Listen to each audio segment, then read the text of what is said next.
They say love can come like a harmattan breeze, unexpected, refreshing, and sometimes painfully dry. This is the story of Tare and Kunle, two young people who loved each other deeply, but in a season that wasn't meant to last. A story of sweetness, laughter, warning signs, secrets, sacrifice, and a heartbreak nobody saw coming. Sit back because this love story it ended in tears. One day, on a hot Lagos afternoon at Yaba bus stop, where danfos shout louder than megaphones, a young woman named Tare was squeezing herself through the crowd.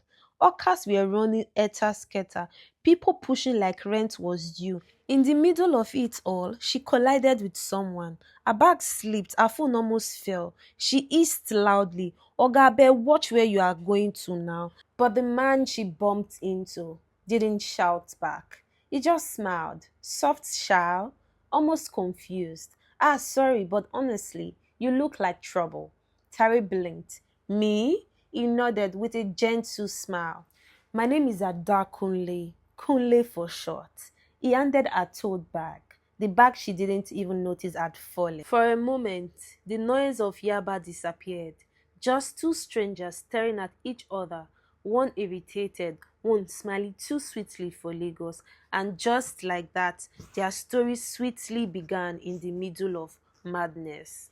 By some strange mixed coincidence, Tari and Kule ended up in the same danfo. She squeezed into a corner seat, trying to act like she hadn't just embarrassed herself at the bus stop. But when the conductor stretched his hand and shouted, "Oh wow, bring your money," Taye reached out into her bag and froze. Her purse was gone. She searched again and again. Nothing. The conductor looked at her like she wanted to escape from the bus and said, "Showa okay ni? Pay your money or don't try that nonsense with me." Taye's heart jumped. Ah, my purse, I can't find it. Before she could finish, Kunle leaned forward and said calmly, I will pay for her. The entire bus burst into noise and laughter. Ah, husband don't claim wife, oh. Conductor collect their bride price, oh. Everybody started to laugh. Even the driver was smiling. Tare covered her face, half embarrassed, half amused.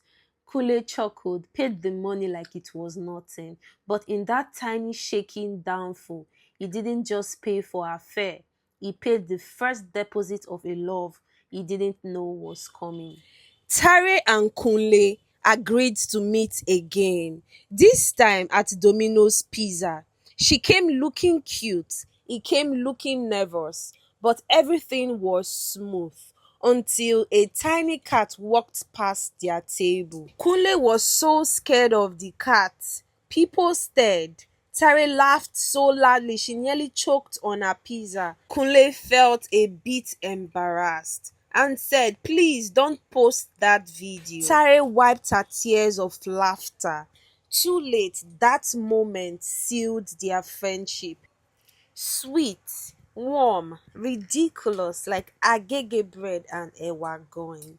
But as they both laughed that night, something else quietly entered the story, a warning neither of them saw coming. Later that night, Tare called our auntie in Benin, Mama Osato, the woman who always dreamt about things before they happened.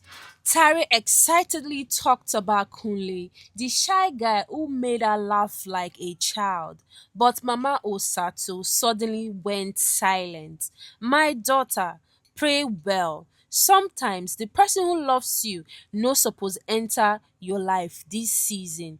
Tare rolled her eyes. Auntie abeg, don't start. But Mama Osato's voice trembled. Tare, I dreamt yesterday. I saw two people holding ends inside a dark river.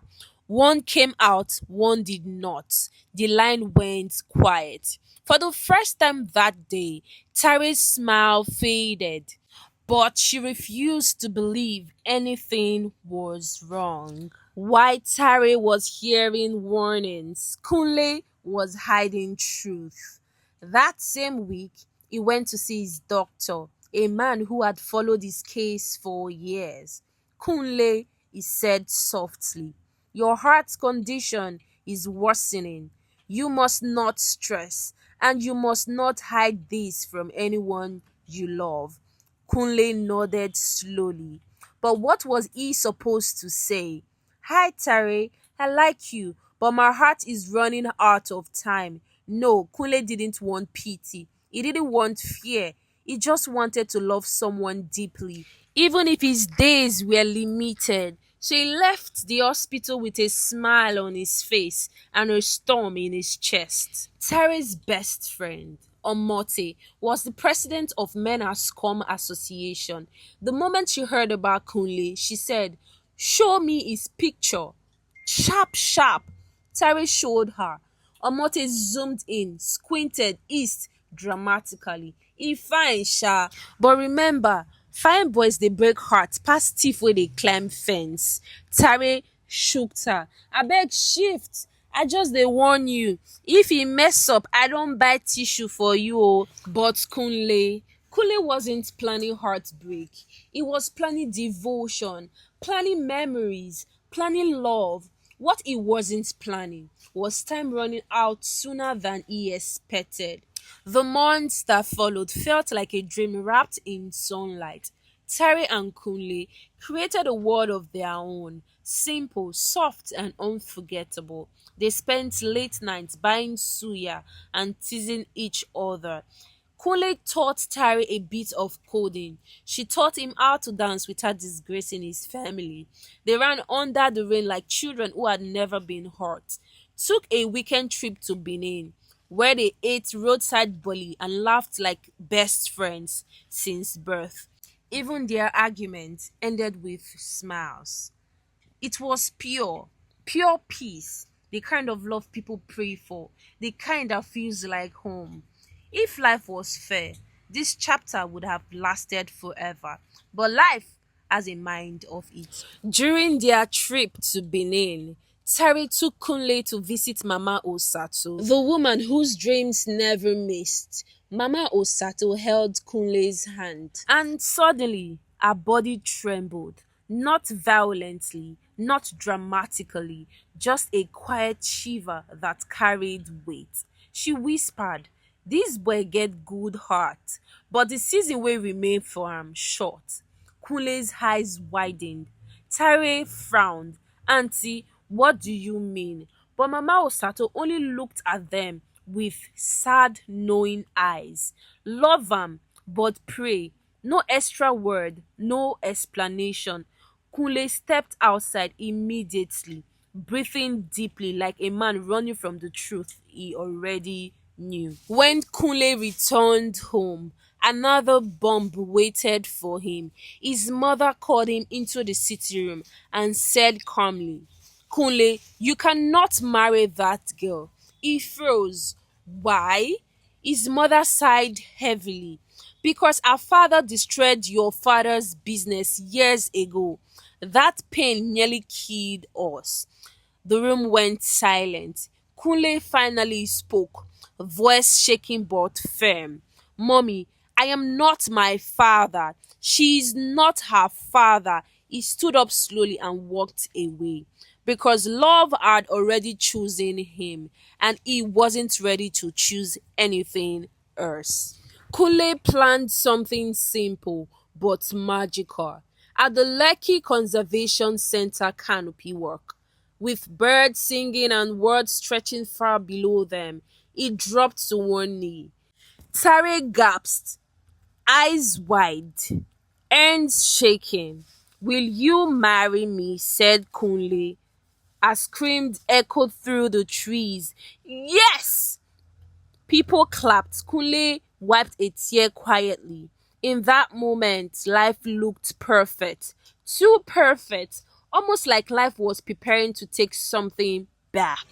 At their small engagement dinner, Kunle was sitting beside Tare, smiling, laughing, eating small chops like nothing in the world could go wrong. Then suddenly, he grabbed his chest. Tare, my heart! He fell forward. Chairs scattered, people shouted, Tare screamed louder than everyone. Kule's breathing was shallow, fading. The music stopped instantly. The room frozen in terror. She held him, crying, begging him to stay awake. But his eyes were closing, and the night that was supposed to celebrate love became the night everything changed.